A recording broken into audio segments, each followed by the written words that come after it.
começar lendo Deuteronômio 29, a partir do versículo 1 ao 4, onde o texto diz assim: São estas as palavras da aliança que o Senhor ordenou a Moisés fizesse com os filhos de Israel na terra de Moabe, além da aliança que fizera com eles no Monte Horebe, no Monte Sinai.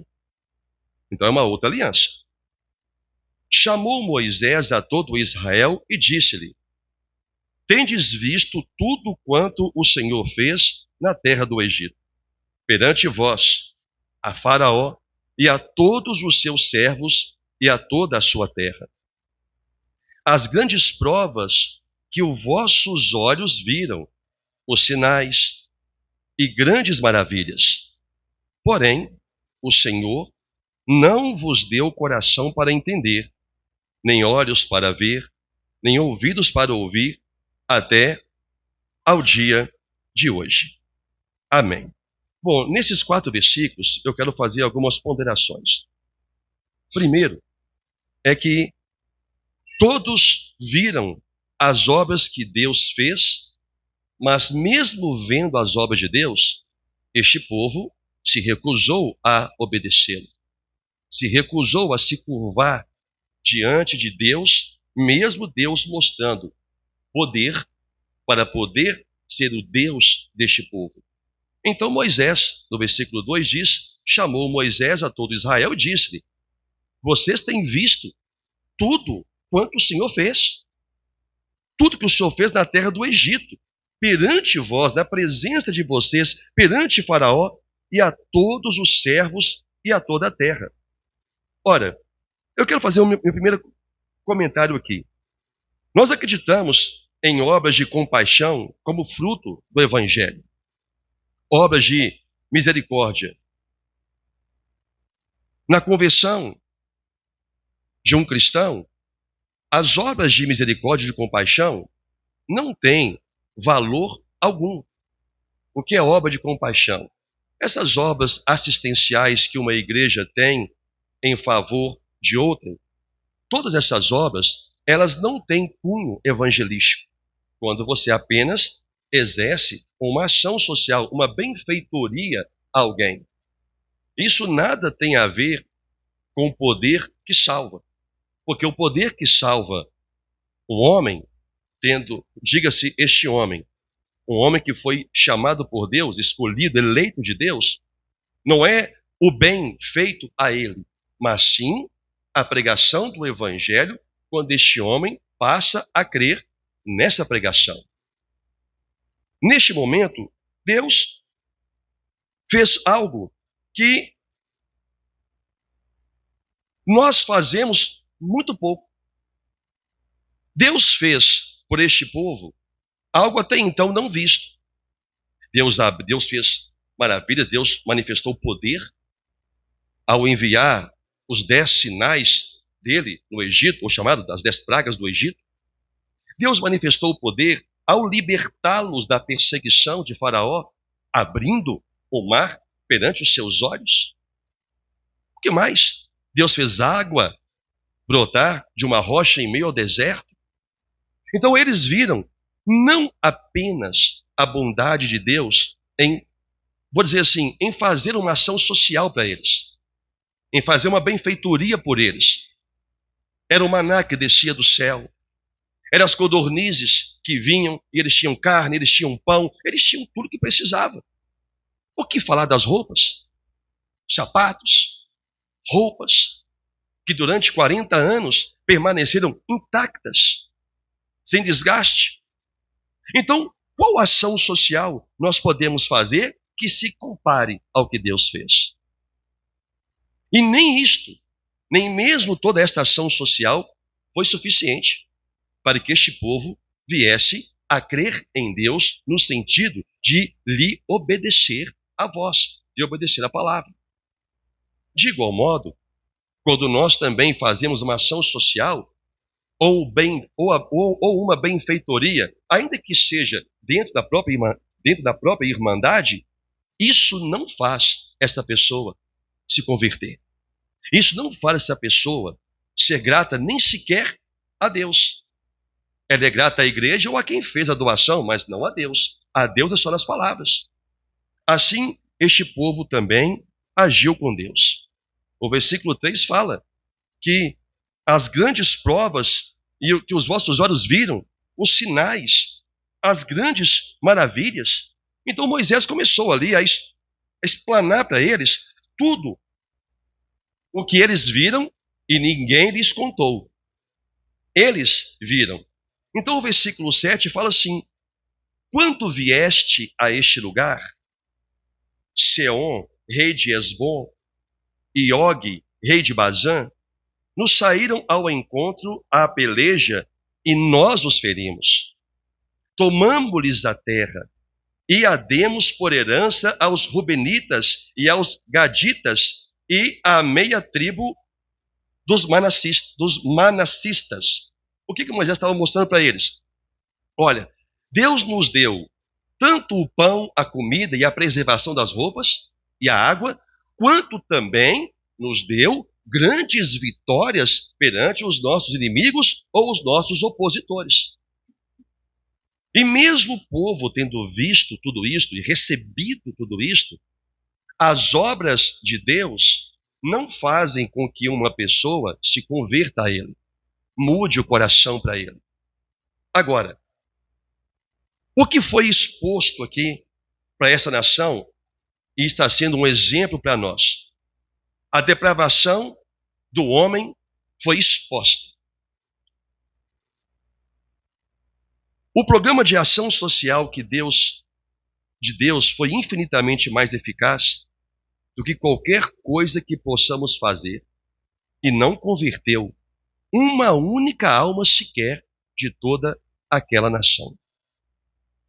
Ter compaixão pelas pessoas, como disse, ajudá-las, isso é um ato de um coração bondoso ou de um coração que se compadece da vida alheia. Mas no que diz respeito a trazer aquela alma a um caminho de Deus, a um caminho de obediência, a uma vida santa perante o Senhor, nenhuma benfeitoria é capaz de produzir isto. O coração dessas pessoas tem uma depravação tão grande que Moisés expôs essa depravação. Como? Mostrando para eles que mesmo eles vendo toda a obra do Senhor, eles foram e se tornaram incapazes de se sujeitar à vontade de Deus.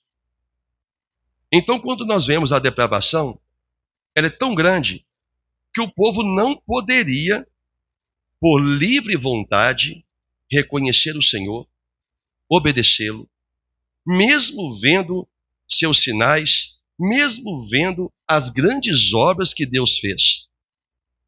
Da mesma forma, se Deus viesse a operar hoje na vida de muito cristão, na vida do povo, de modo geral, e essas mesmas obras vistas no passado fossem vistas hoje, da mesma forma que esse povo agiu com Deus, essa geração também agiria, por causa da sua depravação, incapaz de reconhecer Deus, mesmo que o Senhor manifeste o seu poder perante os seus olhos.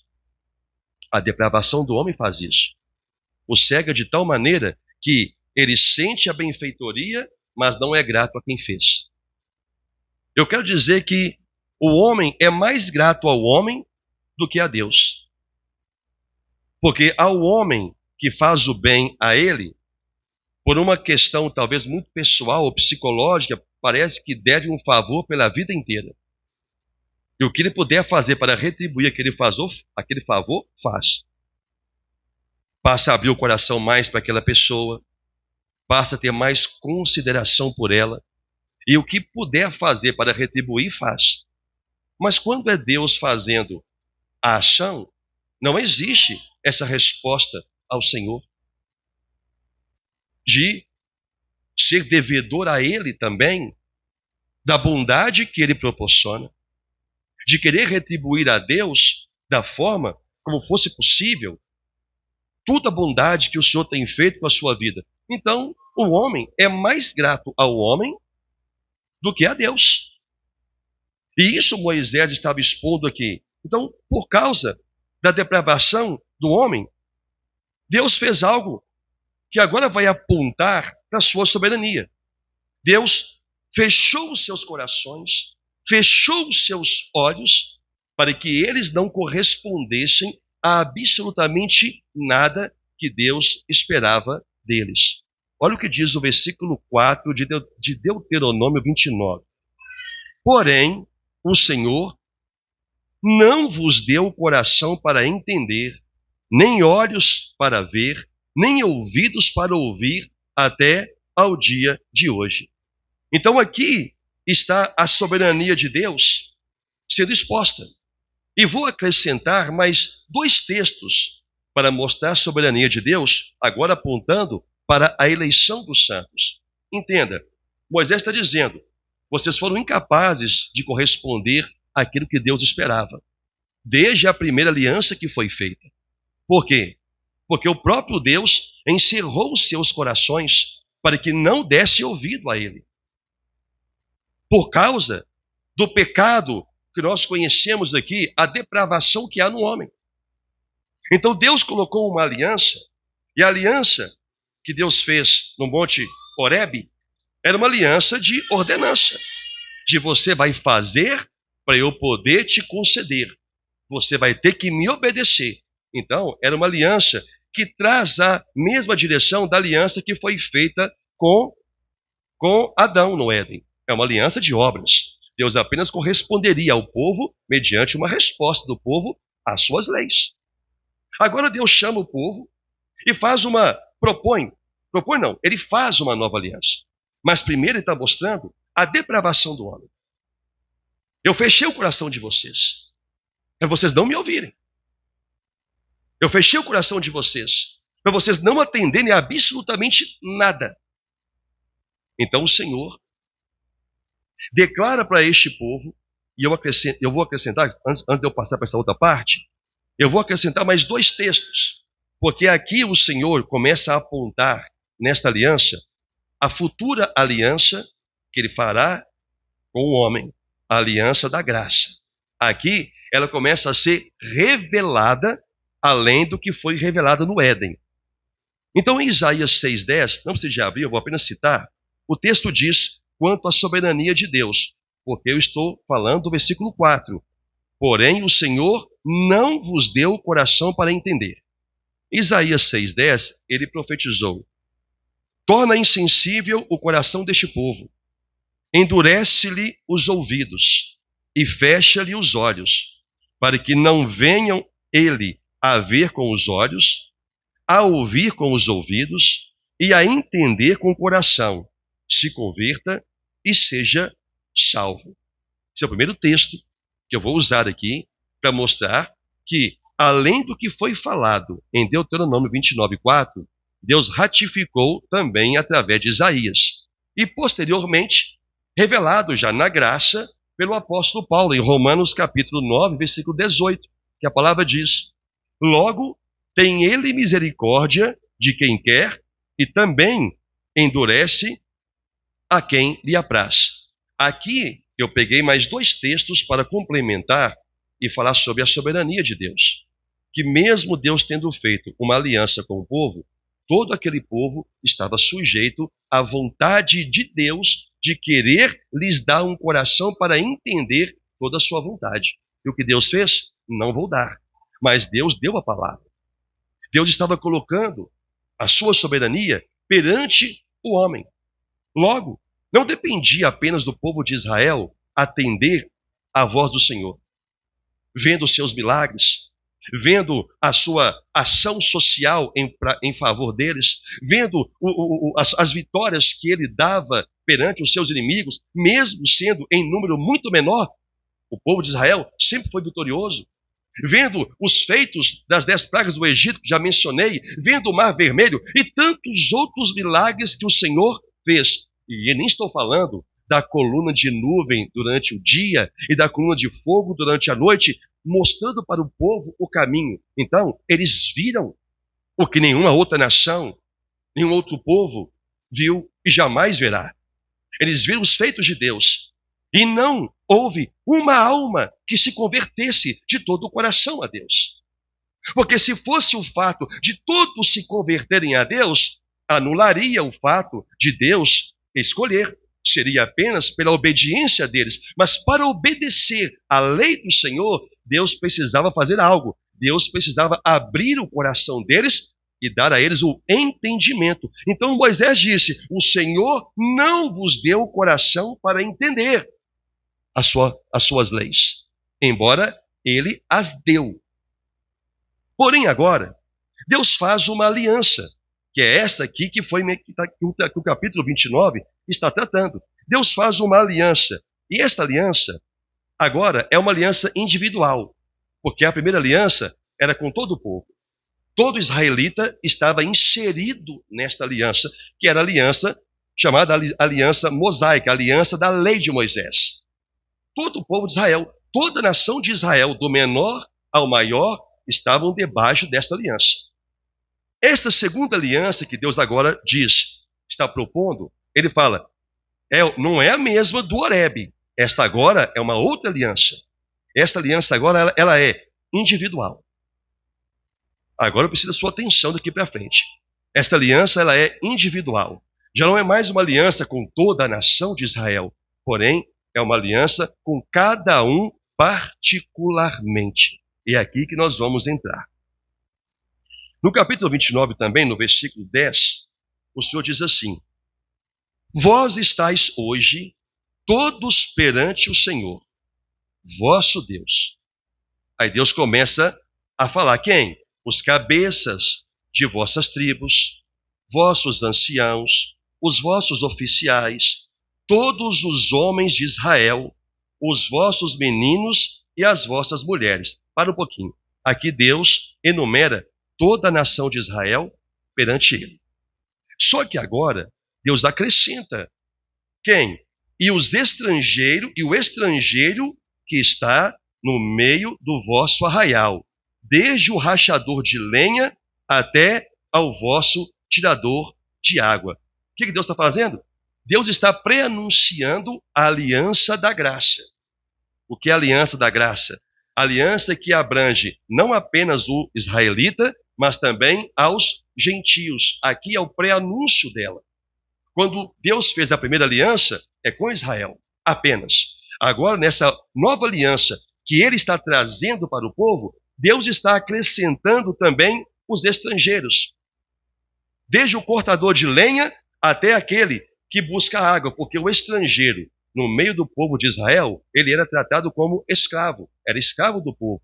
Porém, nesta aliança, eles teriam o mesmo direito que o povo também tinha como povo de Deus. Aqui Deus está preparando o anúncio futuro desta nova aliança. Aliança também com os gentios, ou seja, os estrangeiros. E foi aqui que nós fomos também inseridos nesta aliança. Mas esse pacto, esta aliança de Deus, como eu disse, é uma aliança individual.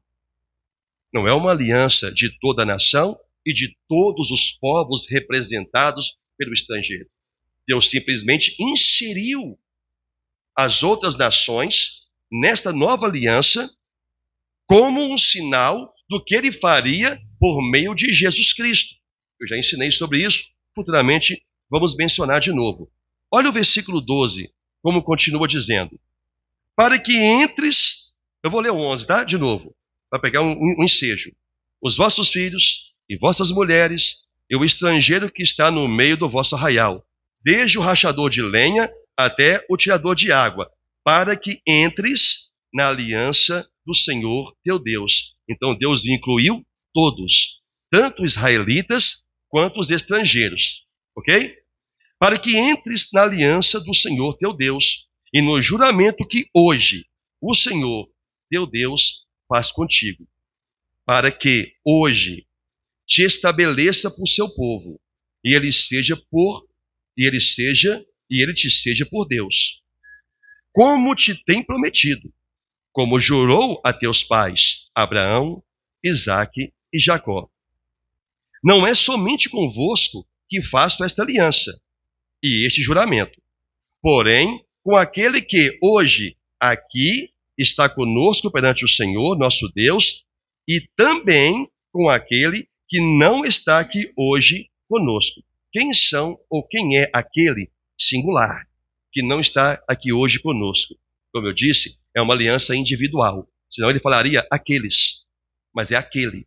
Aqui insere cada um daqueles que foram chamados por Deus, mas Deus tratando essa aliança com eles de uma forma singular. Então, a minha aliança é com vocês que estão aqui, mas também com aquele que ainda virá, aquele que não está aqui. Esta aliança que Deus está propondo. Por quê? Porque o povo vinha de um pacto de aliança onde eles não poderiam obedecer a Deus por um simples fato. Deus não lhes permitiu isto por causa da depravação dos seus pecados. Assim também como um homem, como éramos nós, jamais poderíamos ter chegado a Cristo ou chegado a Deus para lhe obedecer por causa da depravação dos nossos pecados. Porque nós passamos uma boa parte de nossas vidas ouvindo pessoas pregando o Evangelho. Claro que hoje a pregação do Evangelho ela é muito mais intensa por causa de redes sociais, por causa da internet, mas antes, mesmo não tendo toda essa tecnologia que fez a expansão do Evangelho se tornar algo globalizado, mas em nossas ruas, em nossas esquinas, nós vimos muitas e muitas e muitas igrejas, pessoas nos entregando panfletos. De qualquer forma, nós tivemos o contato com a palavra de Deus, mas nós nunca foi possível nós reagirmos àquela palavra, àquela pregação. E o que fez isso? A nossa depravação. Deus não permitiu que nós tivéssemos o entendimento disso, até que chegou o momento pessoal de cada um, em que Deus nos abriu o coração em um determinado momento da nossa trajetória de vida, e naquele determinado momento em que nós ouvimos a pregação do Evangelho, os nossos corações fizeram o quê? Se abriram para a palavra que outrora éramos incapazes de reconhecer. Nós dávamos graças a Deus pelas coisas boas que aconteciam conosco, dávamos graças a Deus por nossa família, pelo trabalho, mas nós não o obedecíamos à palavra. A mesma coisa do povo de Israel. Então Deus nos trouxe para onde? Para uma nova aliança.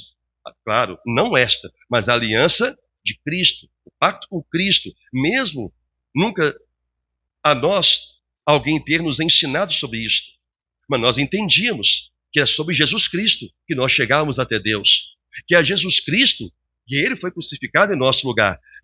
Estamos aos poucos compreendendo toda a dimensão desta obra, porque toda a palavra do Senhor, cada texto da Bíblia, ela pega uma linha reta, apontando para a cruz. Cada mensagem, cada texto, de Gênesis até Apocalipse, todos apontam para uma única direção, a cruz de Cristo. A cruz de Cristo. A cruz de Cristo. Então, quando chegou o tempo do Senhor nos chamar, Deus nos abriu o entendimento. Nós chegamos à sua presença. Nossos corações foram abertos por Deus. Só que aqui entra uma advertência, que Moisés vai falar aqui também. Nós devemos vir com sinceridade a Deus. Isso foi advertido para eles, individualmente. O versículo 19, a palavra, eu estou pulando textos, o versículo 19, a palavra diz assim: ninguém que, ouvindo as palavras desta maldição, se abençoe no seu íntimo, dizendo, terei paz, ainda que ande na perversidade do meu coração, para acrescentar à sede a bebedice. O Senhor não lhe quererá perdoar, antes fumegará a ira do Senhor e o seu zelo sobre tal homem, e toda a maldição escrita neste livro jazerá sobre ele, e o Senhor lhe apagará o nome de debaixo do céu. Bom, dentro desta aliança que Deus está fazendo, Deus colocou uma advertência. Qual a advertência? Quando você vier, venha com sinceridade. Não esteja na minha presença abençoando o seu íntimo. Como que eu abençoo o meu íntimo? Exemplo, Eu sou uma mulher de Deus. Eu sou um homem de Deus. Eu sou um escolhido. Minha vida é uma bênção. Deus diz, não faça isso. Por quê? Senhor, não diga, terei paz, ainda que eu ande na perversidade do meu coração. Quantos cristãos não andam desta forma perante o Senhor? Se consideram pessoas abençoadas, porque são crentes. Se consideram extremamente abençoadas, porque agora vivem pela graça de Deus. Eles foram abertos de alguma forma o entendimento, parcial ou não. E eles agora vivem uma fé em Deus e uma fé reformada dentro dos princípios da palavra do Senhor, mas vivem na perversidade dos seus corações. Ainda são rebeldes com Deus, não atendem à voz do Senhor, não se sujeitam a Deus, ainda são idólatras de si mesmos, ou idólatras de imagem, ou idólatras de família, ou são idólatras do próprio dinheiro, são avarentos. Então há uma perversidade no coração de muitos dentro da igreja de Deus, só que essas pessoas, elas se abençoam. Não é Deus que as abençoa no íntimo, elas se consideram uma bênção de Deus. Imaginam alguma coisa de bom que possam fazer para o Senhor, ou porque tem algum ou um ou outro comportamento diferente dos demais homens, sejam os homens perdidos, sejam os homens de dentro da própria congregação. Então Deus diz, vocês estão se abençoando, não façam isto perante mim. Por quê? Ele diz, o Senhor não vai querer perdoar vocês. É o versículo 20. O Senhor não vai querer te perdoar. Ao contrário, fumegará, acenderá a ira do Senhor e o seu zelo sobre tal homem, e toda maldição escrita neste livro jazerá, repousará sobre ele, e o Senhor apagará o nome deste homem de debaixo do céu. Então, nesta aliança que Deus estava propondo para este povo, Deus colocou para eles, em outras palavras, não sejam como seus pais, como vocês foram, e alguns talvez fossem remanescentes dessa época, não sejam como a aliança do Horebe. Sejam diferentes. Reconheça cada um os seus pecados, reconheça cada um as suas perversidades e venham até mim com sinceridade. É assim que cada um de nós temos que chegar até Deus, com sinceridade de coração.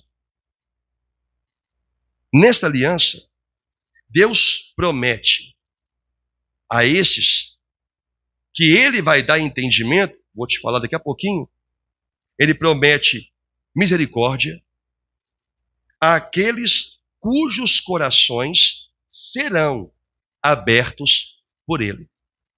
A palavra foi dada a todos na congregação, só que a aliança Deus vai tratar individualmente. O chamado para esta aliança é um chamado singular. É a mesma coisa, eu estou pregando para todas vocês aqui na congregação. Mas Deus vai tratar esta palavra ou quaisquer outras de forma singular. Assim estava sendo feito, Moisés chamou todo o povo, anciãos, os chefes, crianças, os idosos, as mulheres, os homens, e Deus trouxe mais quem? Os estrangeiros. Quero todo mundo aqui. Porque a aliança agora não é com nação. A aliança agora minha é com homens, com pessoas. Não era mais aliança com a nação de Israel. Por isso Deus acrescentou os estrangeiros. Só que agora, Deus precisa agir de uma forma diferente. Esta é a aliança que chamamos de aliança evangélica. Por quê? É uma nova linguagem para obedecer de todo o coração e de toda a alma. A primeira aliança não era para obedecer de todo o coração e de toda a alma. Era simplesmente para obedecer.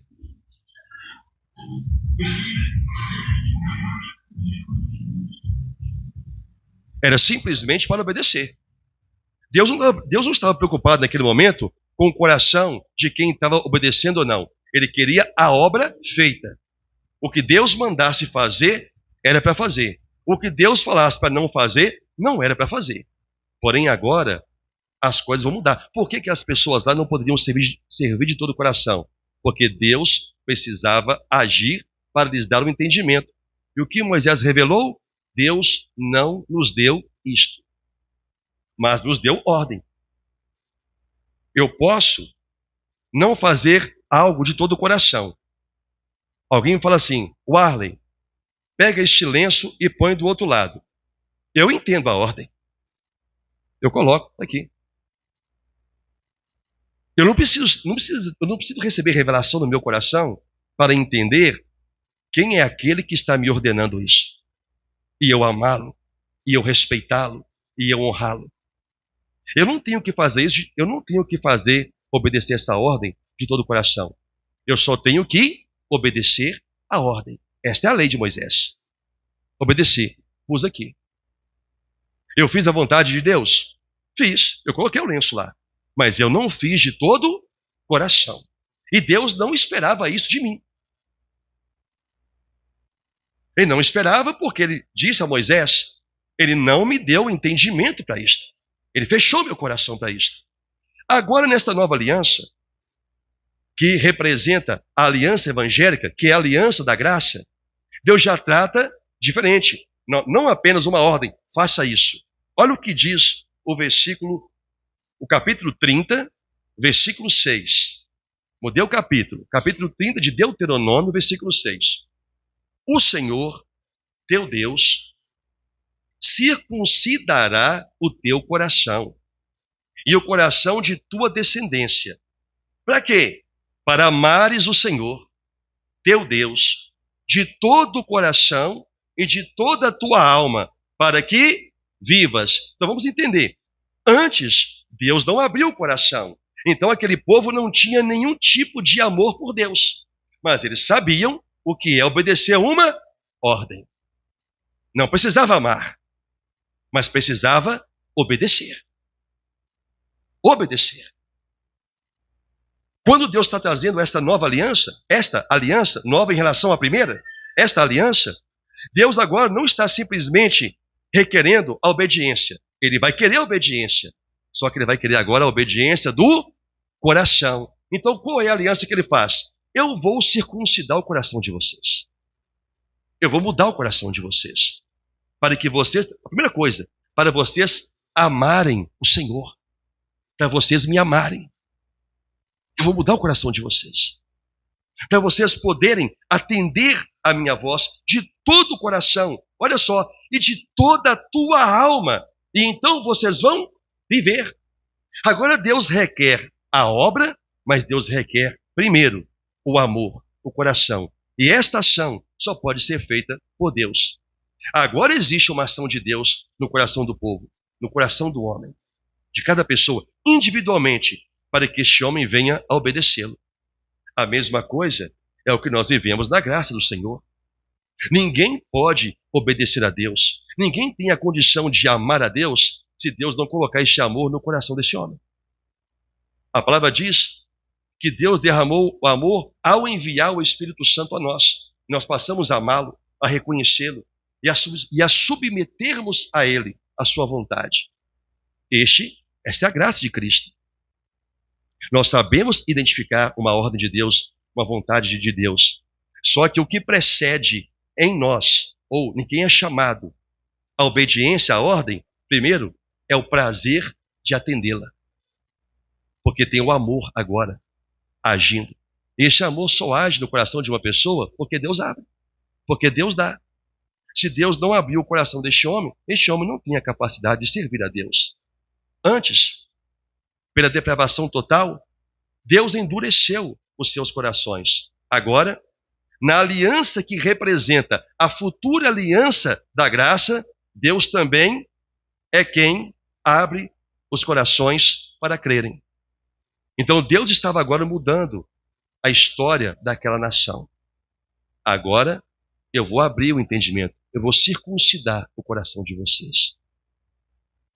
Enquanto Deus não circuncidar, entre aspas, o coração de um homem, este homem, mesmo reconhecendo uma ordem de Deus, ele é incapaz de executá-la com amor.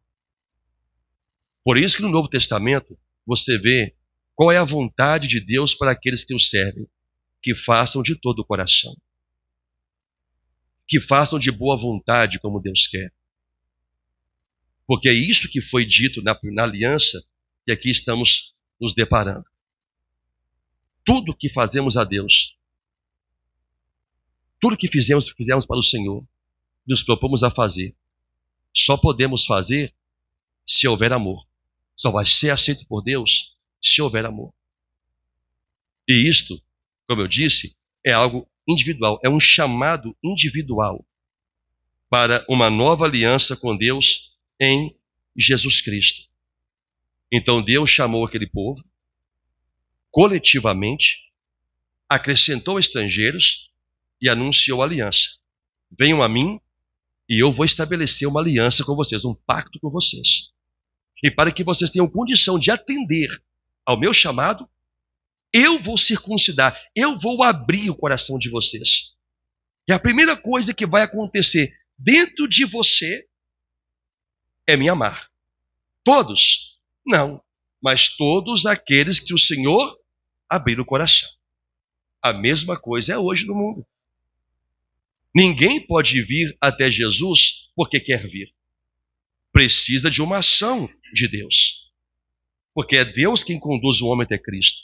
Assim, quando alguém ouve a pregação do Evangelho, essa pessoa ela é incapaz de atender, embora ela tenha um entendimento da letra, mas ela é incapaz de entender quem é que está solicitando a ela aquela ação, aquela mudança, que é Deus.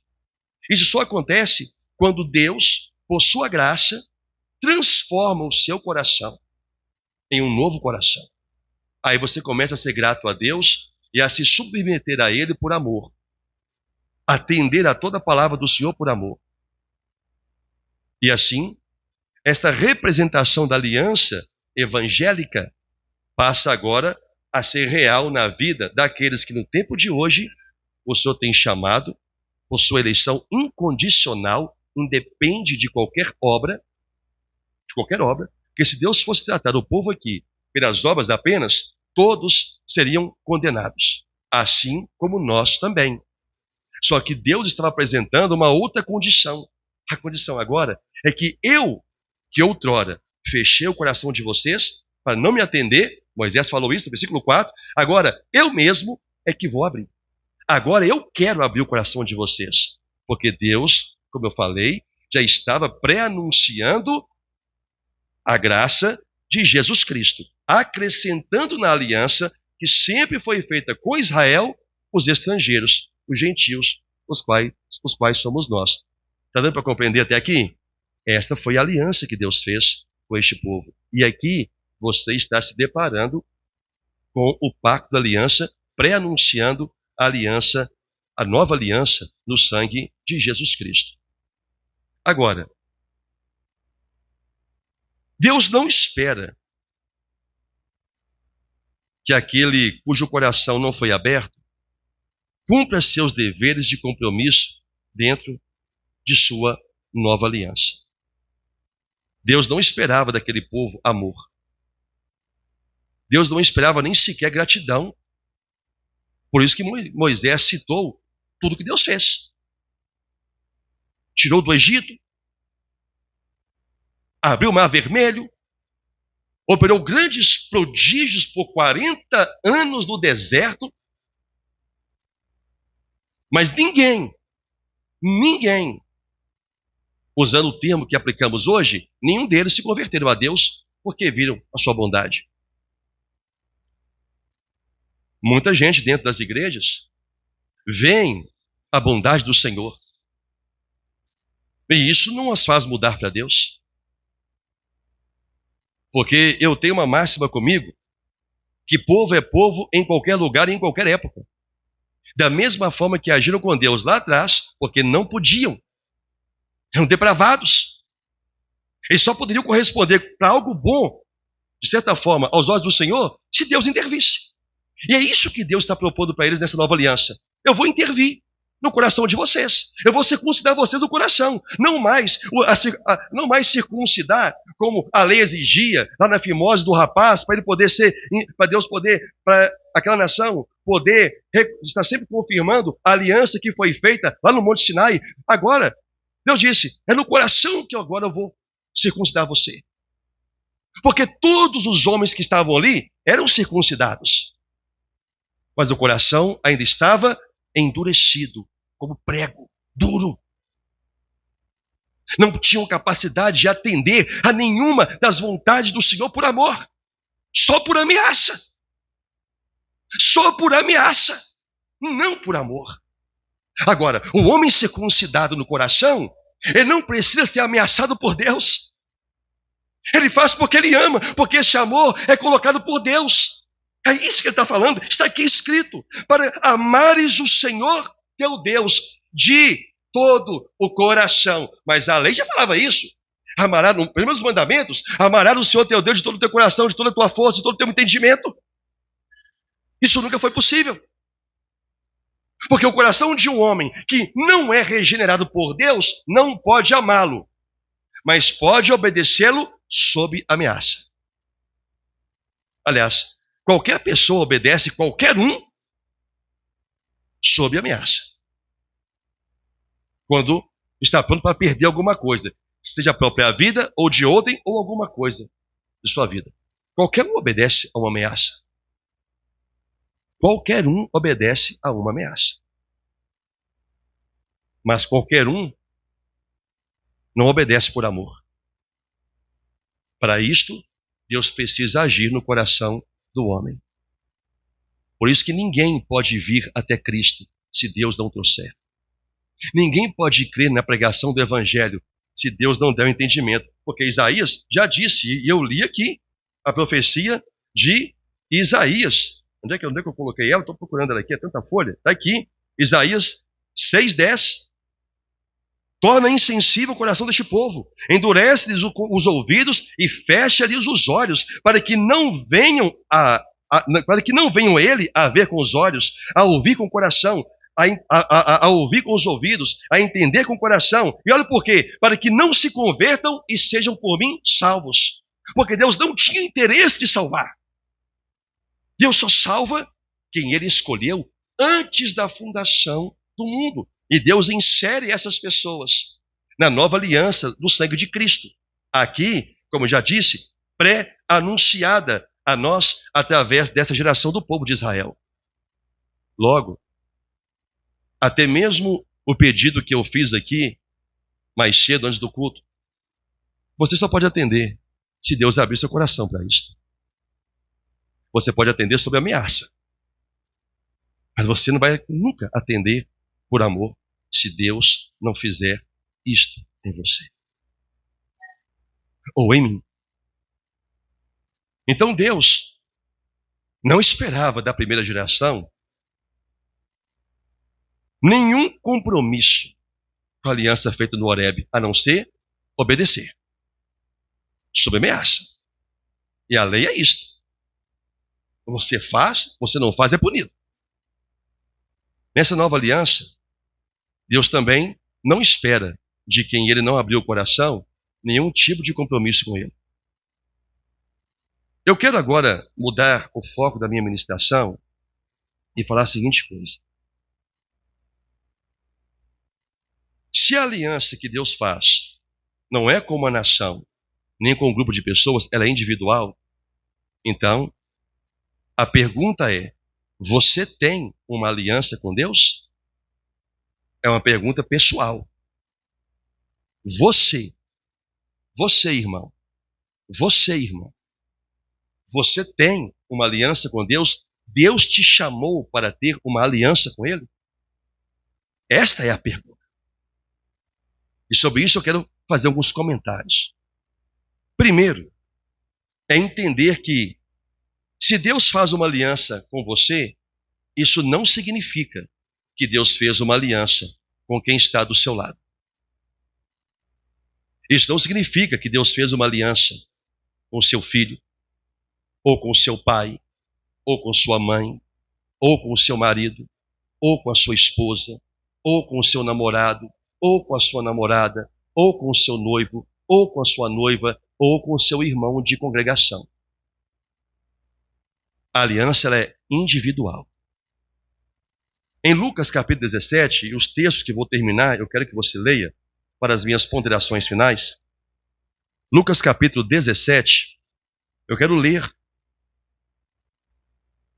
a partir do versículo 34.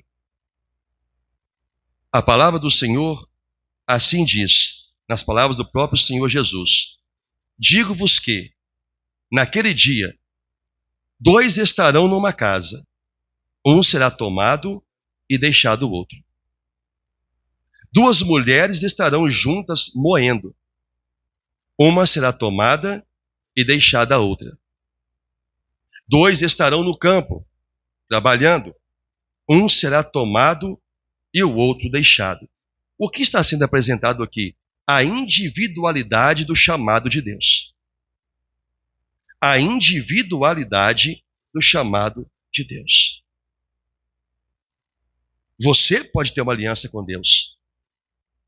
A pessoa que convive com você pode não ter. Quero dar mais 2 textos e vou fazer um panorama. Mateus capítulo 10, versículo 37. Está escrito assim: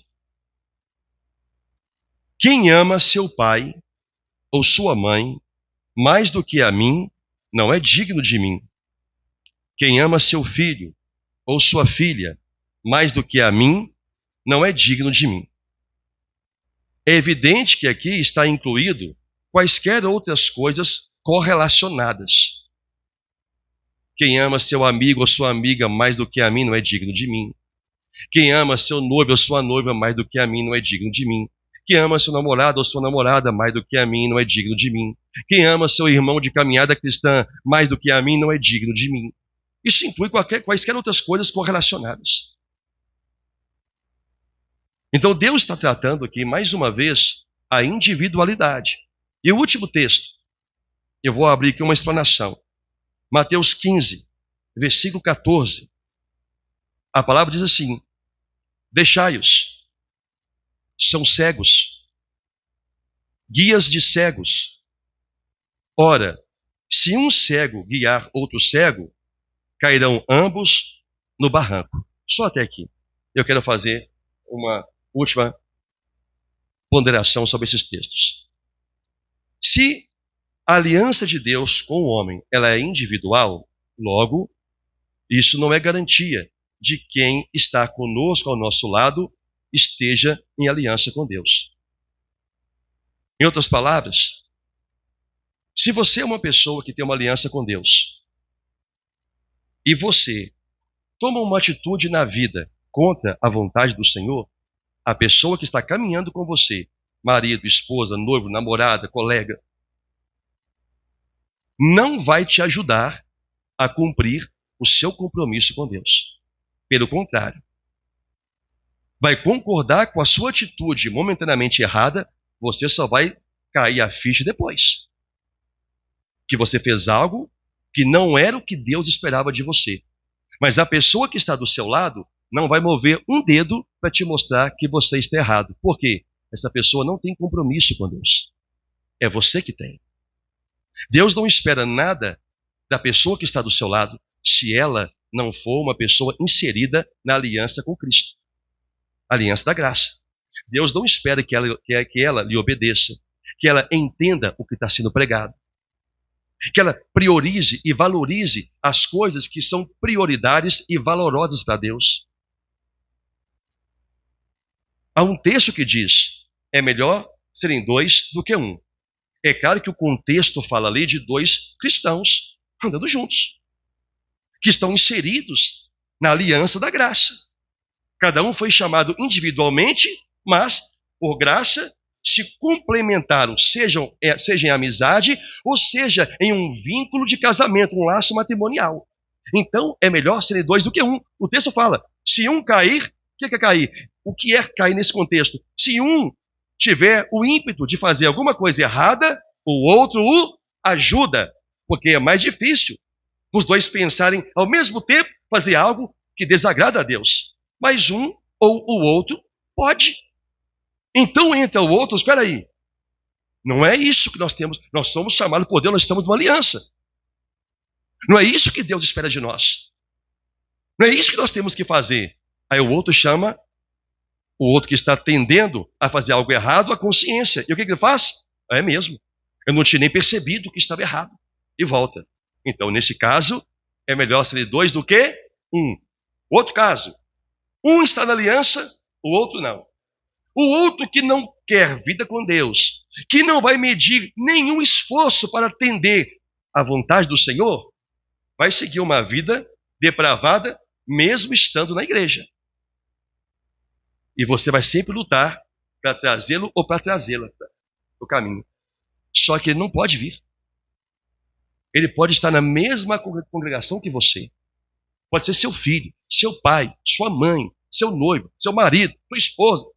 Mas ele não vai corresponder às mesmas necessidades que você tem como uma pessoa eleita, de atender à vontade do Senhor sobre todas as coisas. Porque há um amor de Deus operando em você que Deus colocou.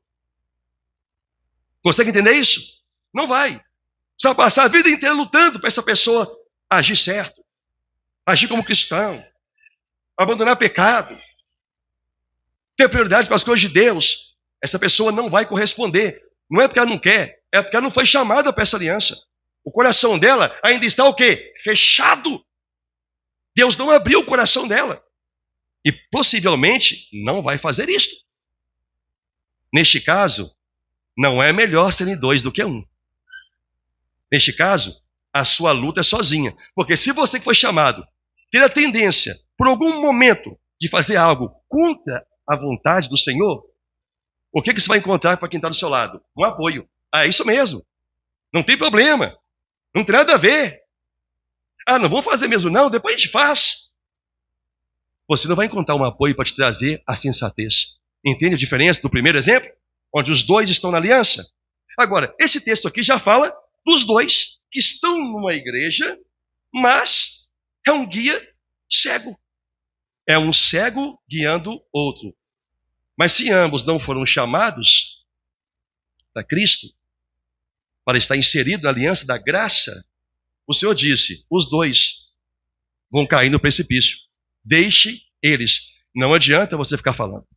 Não adianta você ficar ensinando. Não adianta você ficar insistindo. Eles não podem reagir à minha palavra.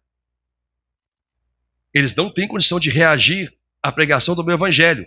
Então o que ele fala? Deixe-os. São cegos. Guias de cegos.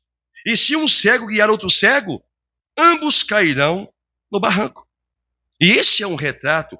Esses três cenários são retratos de pessoas dentro da igreja. Se você tem amizade ou está inserido num laço matrimonial com alguém que tem o mesmo chamado para a aliança da graça que você é uma pessoa abençoada. Porque há alguém que vai estar sempre te vigiando e você a ela, para que ambos possam o quê? Caminhar juntos. Vão acontecer erros, tropeços? Vão. Mas quando um vê algo notório, o outro vem e socorre. Melhor serem dois. Mas se você tiver a infelicidade de inserir numa amizade ou num casamento com alguém onde você é a pessoa da aliança e o seu cônjuge, seja o marido ou a esposa, não é, você vai lutar a vida inteira por uma conversão impossível. Agora, se os dois não foram chamados e estão inseridos, pode esperar que o buraco do barranco ele é muito mais profundo. Os dois vão cair. Até não estarem mais na congregação dos justos. Porque a nova aliança que Deus está propondo não é mais coletiva, como foi no povo de Israel, é para todo mundo. A aliança que Deus chamou aqui agora, pré-anunciando a aliança da graça de Jesus Cristo, ela é individual. Deus só colocou uma condição. Não venham para mim sem ter sinceridade. Não vem se abençoando e dizendo, vou viver na minha perversidade, vou viver do jeito que eu estou vivendo, porque eu sou uma pessoa muito abençoada por Deus. Deus disse, eu não vou te perdoar o pecado. Eu não vou perdoar a sua iniquidade. Mas é evidente que esta pessoa, por ser, se for uma pessoa chamada por Deus para a nova aliança de Cristo, aliança da graça, é claro que em algum momento ela vai atender a Deus. Ela não vai deixar de ser salva por isto. Entretanto, eu não li aqui, não coloquei, que não fazia parte do meu ensino de hoje. Deus fez ameaças de maldição para aqueles que não atenderem. Não é que eles não vão atender, mas pode por um momento deixarem de olhar para Deus e começar a olhar como os seus antepassados olharam. Começaram a adorar os deuses de outros povos. Então Deus diz, vai ter ameaça, tem maldição sobre você. Deus não vai deixar de salvar quem ele escolheu. Mas Deus vai puni-lo em vida para ele poder aprender que só o Senhor é Deus. E nesse contexto, não existe a máxima, o que vale é ser salvo. Sim, é até uma máxima verdadeira, o que vale é ser salvo.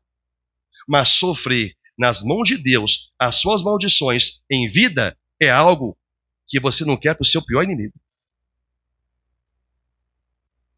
Porque as maldições do Senhor, a mão pesada do Senhor é uma mão pesada para poder punir a desobediência. Deus pode, depois de um tempo, cessar a mão, ou Deus pode, até o seu último suspiro de vida, pesar a mão sobre você. Mas no final, ele vai te salvar. Agora, não pense que vale ser salvo, mesmo que Deus te pese a mão. É melhor, uma vez que tem o coração aberto por Deus e você é capaz de agir por amor, você lhe atender aquilo que você pode atender, do que você sofrer a vida inteira e só lá no final, na reta final da sua vida, você se corrigir, mas eu vou morrer segunda-feira. Mas durante todos os seus anos na presença do Senhor, você sofreu muito. Só na última semana que você resolveu, porque isso é inato a você, por chamado, você vai corrigir os seus erros, você vai atender à voz do Senhor, vai obedecê-lo. O amor sempre esteve aí, só que agora você vai obedecê-lo. Você vai ser salvo. Mas precisou sofrer a vida inteira para isso? Precisou receber as maldições de Deus para isso? Davi foi salvo. Eu gosto de usar muito exemplo dele. Davi foi salvo, indiscutivelmente. Mas pergunta se ele queria viver toda a punição que Deus trouxe a ele. Vê se ele queria ter o desprazer de ver um filho estuprando a irmã, a filha, a irmã. Vê se ele queria ter o desprazer de um filho querer matá-lo, um filho querer matar o outro. Suas mulheres se prostituindo diante dos seus olhos, adulterando diante dos seus olhos, porque Deus disse que Deus ia fazer isso. Converse com Davi, se você chegar na glória, por eleição de Deus, e veja se ele queria. Você vai dizer, não, o que vale é eu ser salvo, eu estou aqui. Ele dizer, não valeu a pena. Não vale a pena viver nesta vida, tendo a mão de Deus pesada sobre nós. Se Deus está oferecendo uma vida de paz, de regozijo em abundância, nos sujeitando a Ele por amor. Então vamos ser sinceros ao chegarmos à presença do Senhor. Entretanto, eu vou terminar com esta palavra. O chamado de Deus para a graça de Cristo é individual. Não pense que a pessoa que está do seu lado possa ter sido chamada. Você só vai saber se as prioridades dela são as mesmas que a sua, ou se as suas são as mesmas que a dela, caso ela tenha sido chamada, talvez não você. É só você ver o quanto você prioriza aquilo que Deus requer de você. Isso é tudo. Desde os mais clássicos e comuns exemplos da vida cristã, aos que não são tão clássicos assim. Servir a Deus está no culto ao Senhor. Culto ao Senhor. Não é ir na igreja, é cultuar a Deus. Deus não espera o culto de quem não é chamado por Ele, de quem não está inserido na graça. E Deus nem fica decepcionado. E não tem nem por que agir contra essas vidas. Deus explicou a Malaquias que eles tentam a Deus e escapam. Não é porque escapam, porque, olha, escapuli de Deus. É porque Deus não está dando a mínima importância para puni-los agora. Porque o dia do juízo é certo. E lá, Deus vai expor toda a sua ira. Então, Deus não está preocupado em punir o ímpio. Mas Deus vai punir imediatamente o justo. Imediatamente, Ele vai punir o justo. Por quê? Porque Ele corrige e disciplina a todo o filho que ama. O bastardo, ele não está nem aí com o que está fazendo. Deus não espera de quem não foi chamado nenhuma correspondência por amor à sua vontade. Se você tem uma aliança com Deus, Deus espera de você a correspondência a tal aliança. A amá-lo de todo o coração. A obedecer ao simples e suave som da sua voz. E não é necessário uma ameaça para quem ama fazer. Basta saber qual é a vontade do seu Senhor e se prontifica imediatamente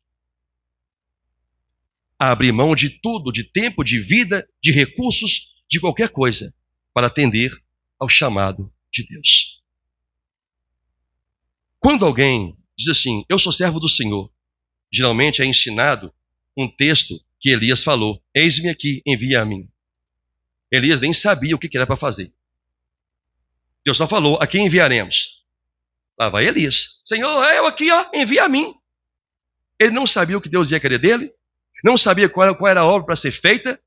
O que ele sabia no coração dele é que ele estava ali para servir.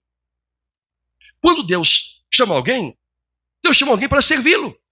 E quando eu sou chamado, vocacionado para servir, eu não escolho o que, nem onde, nem quando. Eu simplesmente atendo o chamado. Ah, não vou fazer isso não porque eu não gosto. Então você não é servo. Você não faz o que a obra está te convocando a fazer. Ah, não vou fazer isso não porque eu tenho vergonha. Então você não é servo. Você não está atendendo o que a obra está te convocando a fazer. Ah, não vou fazer isso não porque eu não sou muito bom nisso. Ora, se alguém soubesse que você fosse bom, não teria te chamado você. Te chamou porque sabe que você não é bom naquilo. Mas você foi convocado para fazer. Eu não escolho o que fazer na obra. Eu faço o que tem que ser feito. O que tem que ser feito, o servo faz. Porque senão ele não é servo. Eu só faço isso porque é isso que eu gosto de fazer, ou fico à vontade para fazer. Então você é o Senhor. É você que define o que você quer fazer. Está errado. Quem é chamado por Deus, está inserido na aliança, tem um coração predisposto a atender ao que for necessário. Eu não sei pregar. Fui colocado para pregar, vou pregar o que eu aprendi, o que eu sei. Eu não tenho que ser igual o pastor, até porque eu nem acho que ele prega bem. Ótimo, então venha cá e pregue melhor. E que Deus te use, e que todos aprendam, mas tem que servir. Não, pastor, não me chame. Me chama quem? Eu. Mas peraí, você é o quê? Sou servo do Deus, do Deus vivo. Mas não pode. Não pode. Se é um princípio de fé, de atender ao chamado da igreja por meio do presbitério, como é que você está dizendo que não vai fazer? Porque você não se sente à vontade ou não se sente capaz. Tem alguma coisa errada. Então não é servo, é senhor. Elias nem sabia o que Deus tinha para ele. E não era coisa fácil de fazer. Eis-me aqui. É fazer o quê? É para você ir lá e falar para aquele povo lá que está todo mundo errado. O camarada foi lá e desceu o porrete. Tudo bem que depois ficou com medo. Natural, é do homem. Deus vai lá, você volta lá. Você não está sozinho. Tem 7 mil lá, companheiro. Volta lá. Você acha que eu sou o seu bambambam?